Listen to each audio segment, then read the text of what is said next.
Well, hi there, ho there. Hello to everyone out there. Zane here, another edition of Madman with the Show.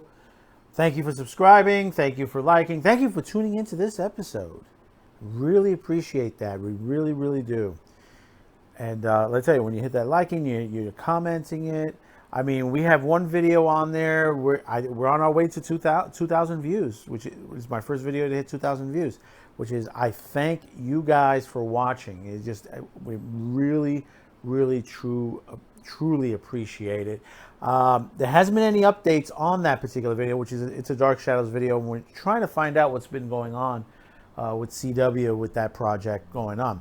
But here's something else going on. By the time you get this video, it may have happened and all that. We've recorded this on the night of the 26th. Tomorrow on the 27th, there will be a major update to the HBO apps.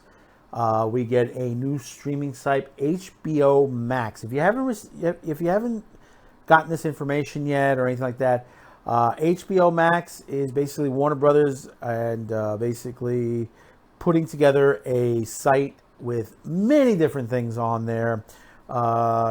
Anime, Criterion Collection, TNT, Adult Swim, Cartoon Network, and a lot of other movies and specials and events. And it is a major process. And you may ask yourself, well, how can I get HBO Max? For those of you out there, you may already have it and not realized it yet. And the way it's working is that you have HBO Now and HBO Go. If you're paying for those separately, directly, like through Apple Pay, or you're paying it directly to HBO itself, your app will update. In fact, it'll update in the overnight during the 26th to the 27th. So you're all set to go. Some people that are on the AT&T and I think Comcast and maybe one other cable company, you'll get that also for free. You'll have to check with HBO which actual cable companies are offering that. It's not all the cable companies are doing that. It's only certain ones. Obviously AT&T because they work with Warner Brothers. Basically, if you are out of that range, you'll have to buy the app just to get HBO Max on there. But those of you who already have the app, you're ready to go. You're not paying anything additional. You're not paying no extra fees or anything like that. You're going to be switched over immediately, which is a great thing. It's a great thing that that's going to happen. I stopped using HBO on my cable system. I got it separately over a year ago before this announcement, and I'm glad I did now. I'm not certain yet, and then we have to look into that. If you have HBO on Amazon, if it'll switch over to that, probably most likely, and that will be good as well because that'll work with the Fire Sticks. People who have Fire Sticks and stuff like that, they'll be able to get everything under one roof. Now, the other part of it is that there's going to be a lot of movies, and basically, if you haven't realized, this is going to be costing $15 a month. If you haven't realized it, which is not bad. I mean, I think they're doing a special for a limited time only. You could do it for $12 a month. Oh, sorry, I had to clear my throat there. For a limited time offer, I think it's the first couple of months. If you upgrade to the system, they'll give it to you for $12 a month, that's good too, because I mean that's in the range of Netflix and the Disney, Hulu, ESPN package. That's all in that price range. Now you ask yourself, well, how much stuff am I going to get? Well, supposedly I could be wrong on that from the information I got, but according to what I've gotten, there's going to be like 600 movies available on day one. That's a crap load of movies. And you may ask yourself, well, what's going to be in there? It's 600 movies, shows, it's all mixture. Give you an example, I mean, they are doing stuff like Stars Born, the original, the 76 version of Stars Born, Streetcar Named Desire, Treasure of Sierra Madre, 2001 Space Odysseys, The Adventure of Robin Hood, American in Paris, Ben-Hur, Body Heat, Casablanca, great movie. Crazy Stupid Love, Crazy Rich Asians. Of course, obviously, you'll be getting everything that's on the HBO app. You know, like Game of Thrones and Deadwood, Westworld, all those shows and all your favorite stuff is on there. But there's going to be a lot more on there. I believe Crunchyroll is part of this also, so you'll be getting anime. I didn't get an anime list on there yet. But if you're into the animation, Warner Brothers will be putting in some of the stuff from the DC Universe site, including Batman Gotham Knight, Mask of the Phantasm, Dark Knight Returns Parts 1 and 2, Batman and Robin, Batman Forever, Batman vs. Robin, Dark Justice, and then sci-fi stuff like the Blade Runner, which is excellent. I love that. Dark Knight Rises. But also, and this is the one that got me really interested, they're going to have the Criterion Collection. They're going to be unleashing a large selection of the Criterion stuff. And for you Japanese Stomp fans out there, Kaiju fans, yes, you're getting Godzilla. Godzilla Raids Again, Megalon, Mega Godzilla, Gigan, Hedorah, King of the Monsters, Attack All Monsters, Invasion of the Astro Monster, and more.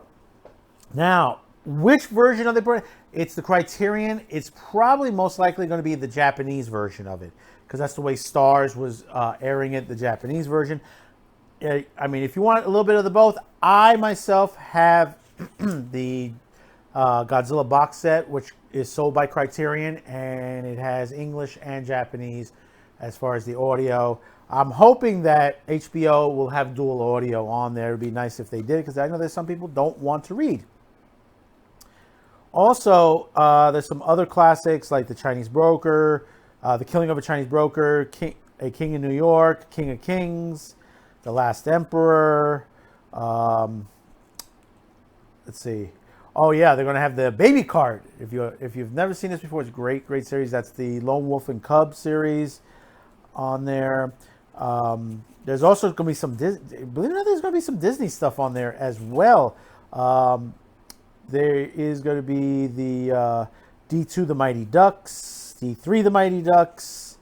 There's also going to be Die Hard on there, Land Before Time, John Wick, obviously, got Jaws, In Cold Blood. I mean, there's so much. There's so many pages on this. I mean, look, Princess Mononoke is there, Raising Arizona, One Fine Day, Officer and a Gentleman, Once Upon a Time in the West. That's a great movie. If you have not seen that Charles Bronson movie, it is a great movie, great Western. Of course, it's one of those Italian spaghetti Westerns on there, and it's very well done. You're getting two versions of the Thomas Crown Affair. That's the 68 version and the 99 version. Of course, the Transformers movies will be in there. War of the Worlds, the 2005 version. Of course, there'll be X-Men in there because all the Warner Brothers ones. Of course, there'll be horror like Unfriend. The other movies like Out of Africa, also a very good movie on there. Pretty in Pink, which is one of my favorites on there. Yes, I did cry during Pretty in Pink like everybody else. Of course, they'll be having some of the Charlie Chaplin stuff, the Mononoke. I've seen Monsieur Vaudou and Modern Times, The Great Dictator. Which, if you haven't seen The Great Dictator, it's a great movie, Charlie Chaplin movie. It's one of the talkies he does. And Monsieur Vaudou is also very, very good. Hey, look, they have even Mothra versus Godzilla in there. I'm just going through all this. It's so much information on there. Grey Gardens, Hamlet, Hanzo the Razor, Sword of Justice, Give Me Shelter, Germany Year Zero, The Blob. It doesn't say which version of it on there. I would assume it's the original, because I think it would have said the original on there, or it's both. Of course, obviously, Aquaman you'll get. Suicide Squad, Supergirl, Wes Craven's A New Nightmare, Witches of Eastwick, Wonder Woman, It, of course, that's already on there. Lord of the Rings, the Lego Movie, Gremlins. all the police academies, all the Nightmare on Elm Streets, the originals, Little Shop of Horrors, The Wizard of Oz, Woodstock, Contact, Critters, and so much more. So, I mean, this is going to be on the 27th. We'll probably touch base back again, how the system feels, if it's good, if it's bad. I mean, it's a good update, especially now that we're sequestered home and, you know, we need more things to watch. This is a good timing for HBO to get a lot of subscribers, because right now Netflix is doing excellent right now with a lot of viewership on there. So is Disney Plus. Subscriptions are up. I mean, across the board, I think everybody is up, because basically those who haven't subscribed are not subscribing because they're finding stuff to watch. The last half of this, and I'm not too excited on it or anything like that, and you probably heard this, one of the major things, and this is going to be next year on this site, is the Snack Cider Justice League cut. His cut will be coming, director's cut will be coming to HBO Max. What is pertained in it and all that, you know, you could speculate everything you want. Is it going to make it any better for it? Honestly, it you know, as I keep mentioning, a friend of mine, Alex Bennett, would say, you can't shine shit. You know, it's a crappy movie. If it improves it, I'll be surprised. I'll be very surprised. I could be wrong. I have been wrong in the past, and it has happened. You know, so comment below. Tell me how you feel about this. Are you excited for the HBO Max side, or do you really hate HBO? There are people out there who hate HBO. You know, they just really because at one point a lot of repetitive. They were upset with the way Game of Thrones ended, or in some of the other series have ended. Some of the documentaries they've done have upset people. You know, comment down below. You know, keep the conversation going. Once again, thank you for tuning in. Thank you for subscribing, hitting that like. Please continue on there. And you got to ask yourself, if you haven't subscribed yet, why haven't you subscribed? So tune in. We got more coming to you, a lot more. I mean, there's so much information that we're on there. We're trying to get into a nice rhythm schedule, and so far the overnight where we're shooting these is much better than during the day. It's a little bit more louder here during the daytime. Soundproofing is not going to help, because the people around here are home all the time. They're not going to work, so basically they're all around doing home projects. So it gets a little noisy around here. So nighttime is the best time for us to record. We edit during the day. So until next time, have yourself a good sequester. Enjoy your day. Enjoy your week. And I hope keep yourself healthy there. See ya.